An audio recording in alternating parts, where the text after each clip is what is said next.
con el vídeo anterior, cuando queremos profundizar... Sí, directa al grano, ¿eh? Siempre voy así, ya me lo han dicho muchas veces en la vida.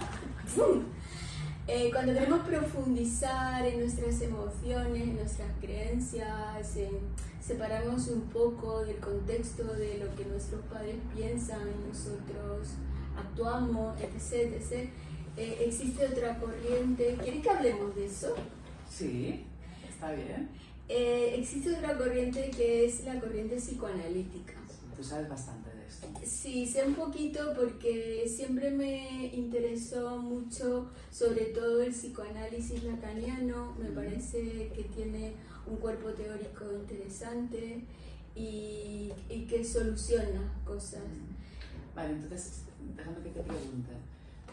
Como estamos intentando explicar, ¿no? Nombramos en el anterior vídeo el cognitivo conductual y en este nos gustaría abordar psicoanálisis y terapia Gestalt. Entonces, ¿qué es lo que encuentra una persona, ¿no? Que va buscando, o sea, que va a una consulta de un terapeuta psicoanalista? Gracias por esa pregunta. Lo que encuentra es, no sé si es muy vendible esto, pero encuentra una oreja de elefante. Lo he visto. Un vacío.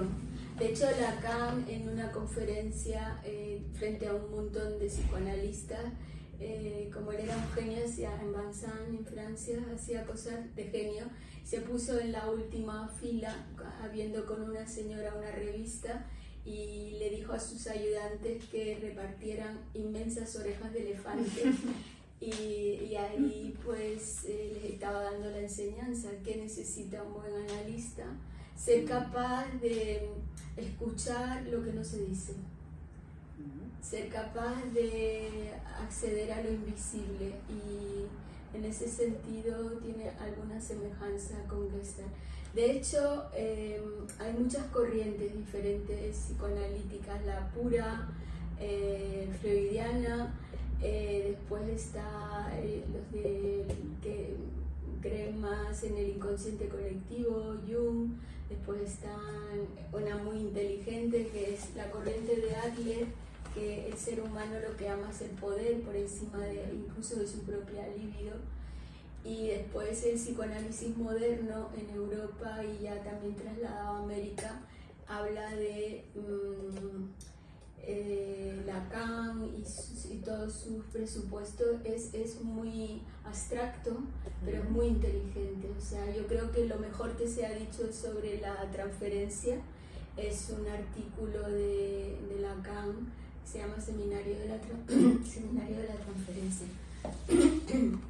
Entonces, hay mucho que aprender, mucho que aprender, y sobre todo a las personas que tenemos una mente abstracta, ese tipo de cosas nos fascinan porque realmente hay un saber ahí importante. Profundo. Y una cosa muy interesante, bueno, yo he estado muchísimos años en análisis porque me parecía muy interesante y porque veía que resolvía cosas en mi vida que de otra manera me hubieran tumbado, así directamente, cosas de tipo familiar. O sea, que tienes la experiencia como paciente. Totalmente. Y he buscado ¿Es algo que te ha siempre sido útil? muchísimo a gente muy brillante. Y a ver, el psicoanálisis lacaniano no es para todo el mundo, porque a veces te hacen una interpretación y ha pasado 10 minutos de la sesión y estás ya en la calle con todo el tomate dentro. Con lo cual dicen, madre mía, si lo sé no vengo. O sea, que puede ser confrontativo. Es que tú eres responsable de... Imagínate que te estás cayendo por un acantilado y de repente no hay ni esa ramita, porque el analista te enfrenta a tu síntoma, te enfrenta a lo no resuelto, te enfrenta a tu falta de libertad, tu infantilismo, etcétera, etcétera. Es un trabajo para la madurez, concretamente el análisis lacaniano. Pero a mí me parece maravilloso. Tiene un peligro que es estar continuamente volviendo al pasado innecesariamente. Lo que pasa es que un buen analista sabe también redirigir eso. Y después hay algo muy interesante entre psicoanálisis y Gestalt, que es que Peirce, que fue el creador de la Gestalt, él era analista. De hecho, salió de Alemania zumbando a Sudáfrica, cuando hubo todo este lío nazi, y él terminó en América y desde allí empezó a abrir una puerta, pero su formación, su fondo era muy buen analista. Entonces, yo diría que el análisis es lo que te lleva a la alegría de vivir.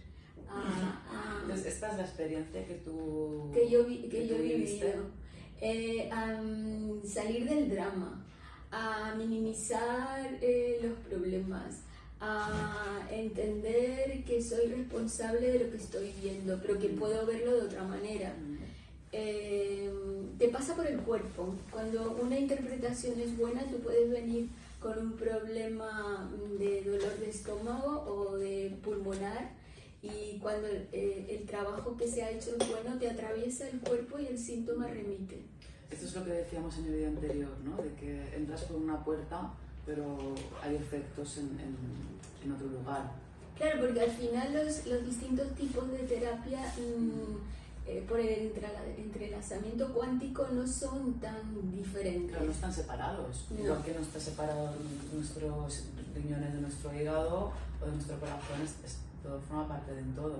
Claro, son cuerpos teóricos que se van tocando unos a otros, y sobre todo lo que te decide, el análisis junguiano también es muy bonito, lo que te decide es el rapport, la relación que tú tienes con ese analista.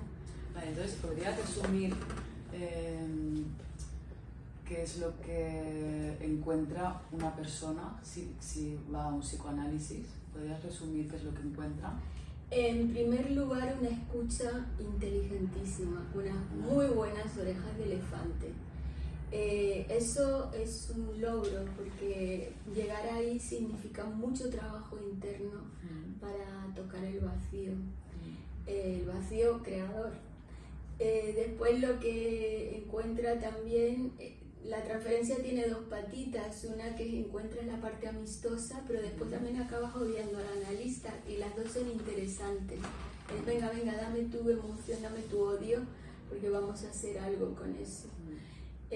Resolución para tu vida, y sobre todo un buen análisis te coloca tu economía en otro sitio, porque en el momento que te quitas la mordaza y empieza la palabra, esa palabra tiene un valor, y tiene un valor social en un mundo a veces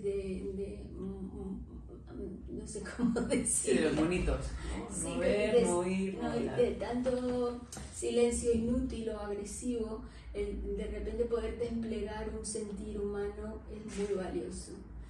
Pero siempre depende de la persona que tú hayas elegido. Yo me acuerdo de mi último analista, que ya no está en este mundo. Le dije, yo estoy aquí porque quiero la libertad. Y entonces él me contestó, pues qué buen sitio has elegido.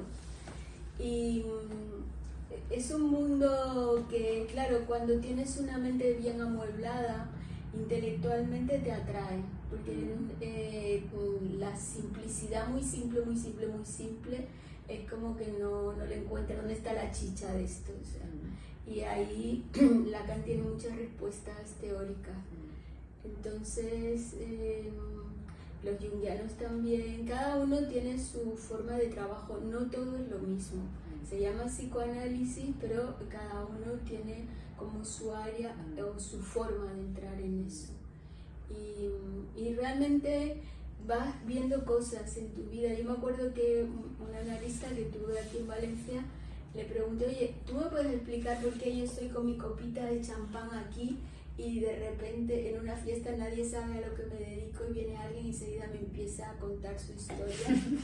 Y me contestó, porque se dan cuenta, bueno, esto es muy lacaniano, que tienes resuelto al fantasma, pero no, lo que ella me estaba diciendo es que tienes un vacío suficientemente, estás vacía de ti como para poder contener al otro, y tu silencio es un silencio que resuena y que acoge y que abraza ese silencio de lo impersonal. Qué bonito lo que explicas. Sí. Está muy bien que puedas explicar tu experiencia, ¿no? Y poner todos esos ejemplos para que las personas puedan imaginarse cómo sería la situación. Al final yo lo que me parece entender es que el analista ofrece ese silencio que acoge y que no juzga. Claro. Y te deja con tu enfrentándote a tu historia, pero al mismo tiempo está ahí. Claro. Está ahí aunque lo odies, o está ahí aunque lo ames, ¿no? Como puedes atravesar todos esos procesos y está ahí. Es el silencio del sí mismo, es un silencio que va más allá de las emociones o de las ideas, es el silencio de la totalidad, donde no hay juicio, no hay futuro, no hay pasado, es la pura presencia. Yo lo he vivido. Me recuerda eso a la meditación. Sí. ¿No? Como a lo que tratamos de despertar dentro de nosotras mismas cuando meditamos, que es el observador neutral, ¿no? Que simplemente está ahí observando todo lo que pasa por mi mente, lo que pasa por mi cuerpo, que al final es la forma de estar consciente. Así es. De despertar la conciencia. Entonces me recuerda a esto. Claro, despertar la conciencia en la que todo sirve al final, porque yo me acuerdo de alguna sesión que me he puesto pesadísima, obsesiva, como todos nos ponemos a veces. Buena neurótica. Claro, y de repente oír a mi analista detrás, yo tumbada con mi rollo y oírlo. Y digo, se ha dormido, claro, porque estoy siendo un rollo impresionante. Entonces, además era psiquiatra, era médico. Ahí también ha sido un señalamiento sin palabras. El ronquido del otro es que esto no hay quien se lo coma. O sea, bonita, cambia. Claro, pero no es fácil tampoco llegar a esa... Que te cabreas como una esa forma de ver lo que tú cuentas ahora. Te enfadas muchísimo al principio. Una cosa que ocurre en la terapia es encontrarnos con la resistencia. Entonces, hubiera sido muy fácil en ese momento cabrearte y decir, pero este tío que hace que yo estoy pagando, ¿no? y se ha dormido, yo no vuelvo aquí más, ¿no? Y no mirar dentro de una misma a ver qué estoy haciendo yo para que él se duerma. Claro. ¿De qué manera estoy yo aportando a que ocurra esta situación? Claro, has tocado el súper tema que es la resistencia, pero eso es con lo que nos tenemos que enfrentar. Sí. Porque la resistencia es la duda, la resistencia es la repetición, la resistencia es el no cambio. O sea, estamos continuamente desafiándonos en eso. Y ahí hay muchas maneras. Entonces, yo me he enfadado muchas veces con creo que he tenido 4 analistas, muchas veces, y sabiendo que eran mentes privilegiadas, los he cuestionado, pero este tío, esta tía, ¿de qué va? Y sin embargo siento un profundo agradecimiento. Pero hay cosas que no podemos comprenderlas en el momento que las estamos viviendo y vamos a comprender después. A menudo me ha pasado con pacientes que me han escrito igual a los años de venir dándome gracias por algo. Entonces también va sembrando semillas y no sabemos cuándo va a florecer. Eso me encanta lo que dices, porque bueno, yo creo que hemos pillado un tema. Sí. Creo que hemos sintetizado qué puedo encontrar en una escucha analítica. Pues silencio, comprensión, sabiduría, entendimiento, caída de la resistencia, derrumbe de la personalidad y sobre todo paz, mucha paz. Y libertad, ¿no? Y libertad. Entonces en el próximo vídeo hablamos sobre terapia gestal. ¡Ey! ¡Qué bien!